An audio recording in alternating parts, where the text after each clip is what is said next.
आमच्या एरीवरच्या बायपानी आज अख्खा माळा भिजवायचंच कॉन्ट्रॅक्ट घेतलं होतं. तर मंडळी झाला असं का मी सकाळी सकाळी गेलतो बँकेत. पप्पाने मला पैसे काढून आणायला लावले होते.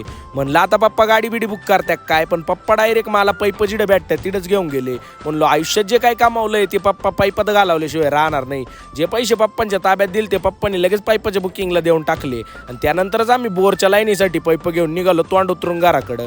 घरी आणून पैप ठेवले तर तेवढ्याच शेताकडे जाऊन बघतो तर काय आपल्या मोटरचा डायरेक्ट फाउंटनच झाला होता आणि त्याने हा कमाळाच गार केला होता. मग पॅकिंग न्यायसाठी घरी आलो तर बघतो तर काही या हिरोनीने नायलनच चावायला सुरुवात केली ती. म्हणलं नायलन जर तो पोटात गेलं तर तो गेम वाजल्याशिवाय राहणार नाही. मग ओल्ड इज गोल्ड म्हणत जुनीच पॅकिंग आपल्या ताब्यात घेऊन टाकली आणि पोचलो जिडं पॅकिंग बसवायची होती तिडं.